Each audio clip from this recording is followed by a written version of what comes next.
Welcome back. And if you're new to the channel, I'm Johanna Burkhardt. I am the Soul Shaman, and we are continuing with the Universal Law series. And I'm so excited about today's law because it will assist you with the law of attraction. It will help you make more sense of the law of attraction. So before we dive in, I'd like to take a moment to ask for you to please share, like, and subscribe. Let's all begin to manifest our desires collectively.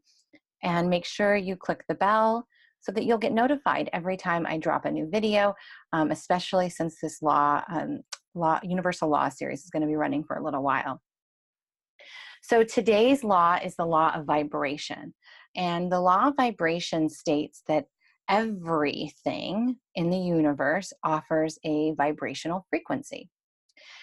This is a very important law, like I said, and it does help us understand the law of attraction. Because everybody, every person, every thought, everything, every space, every plant, literally everything offers a vibrational frequency. And while these vibrational frequencies may be harder to detect in your couch or your TV and more easily detected in a person, place, or thing, I want to give you some examples of how you are already sensing the law of vibration. So if you've ever walked into a home or a building or even drove into an area of your community or town and felt off or that icky feeling, then you are sensing the law of vibration. Because even places, even parts of town can give you that nauseous or gut punch feeling that this isn't a good area to be in, right? I've been in somebody's home that was filled with energy that wasn't a vibrational match for me, and it began to manifest in my body. So you're always using these things. It's just harder for us to see them, when we talk about it in this way. We're more used to feeling the law of vibration with people.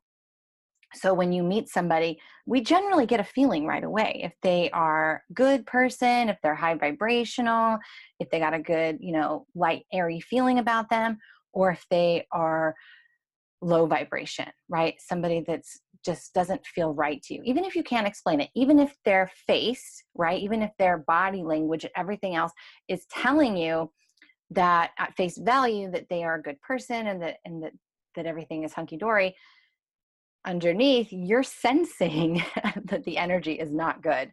And so sometimes we can't even put our finger on it. We're like, I don't know, I got a bad feeling from that person. Again, you are using the law of vibration. You are picking up on that person. So I want you to think about people in your life, friends that you hang out with, coworkers, clients, whatever, that give you that high vibration that you enjoy being around, right? Because you're picking up on their lightness, on their fun, on that higher vibration. And then the other people who are not so much, that are maybe angry or victimhood, or living in the victimhood, right? Self-pity, sad or depressed a lot. And not that it means anything about them, but it is a vibration in which they are living in at that moment. And that really tells you the emotions and the frequencies that they live in, right? I'm sure everybody knows of Abraham Hicks and knows about the emotional frequency scale, and knows that anger and self-pity and depression are very low on the emotional scale and are heavy, dense vibrations, right? Because you are holding on to something that is heavy, or that is painful to you. And that creates a density within you. And when you're in a high vibration, you're blissful, you're free, you're letting things flow, you're at peace. That is a higher frequency, and that higher frequency is lighter. And so we're always drawn to that type of thing. So you're always attracting who you are and where you are.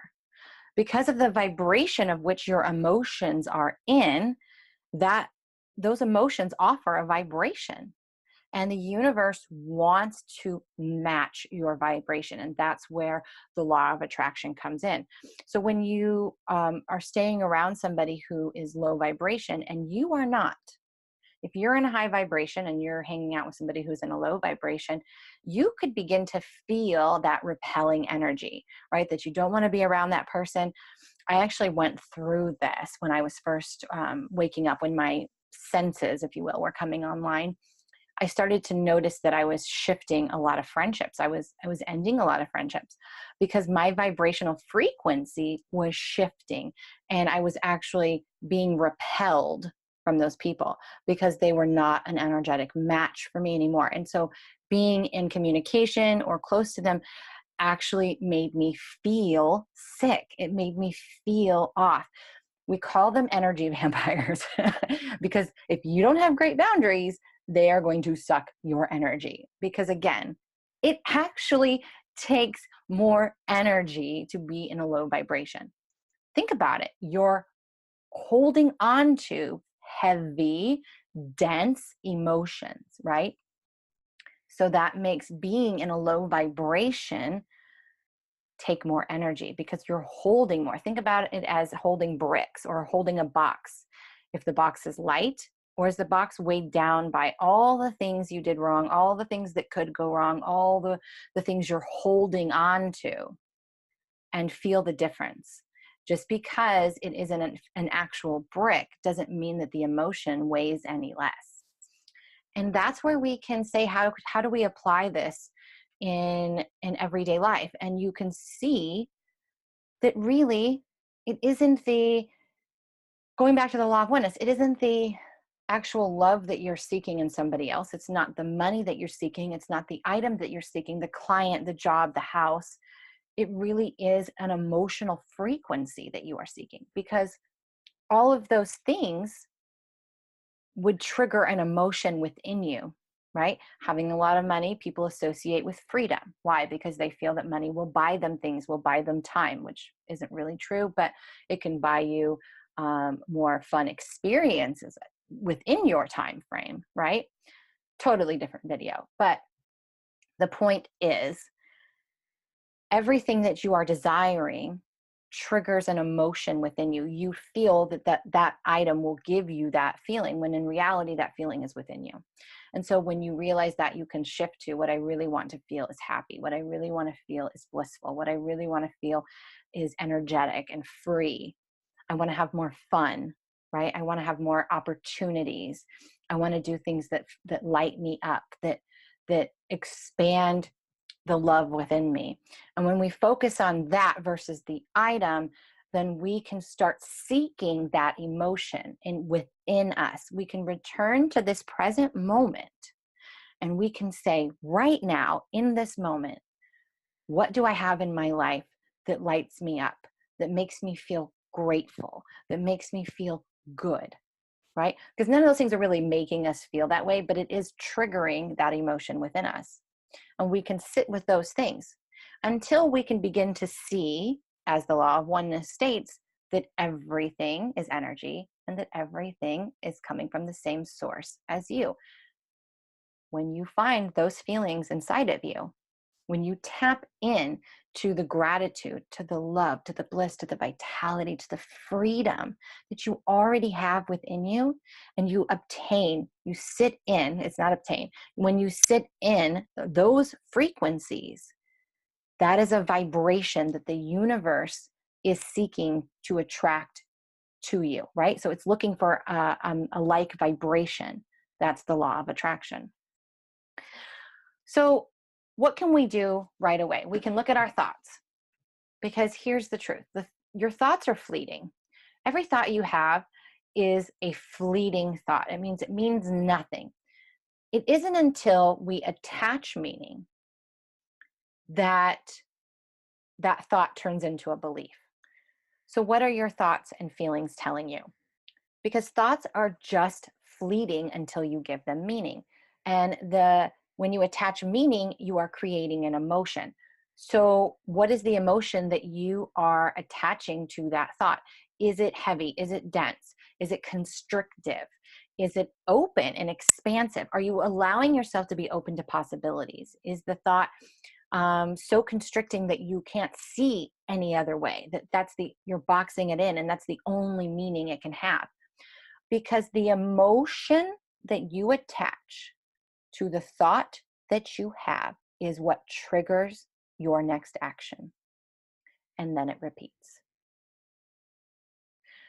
When you attach an emotion to a thought, you create a vibration in which the universe has to match.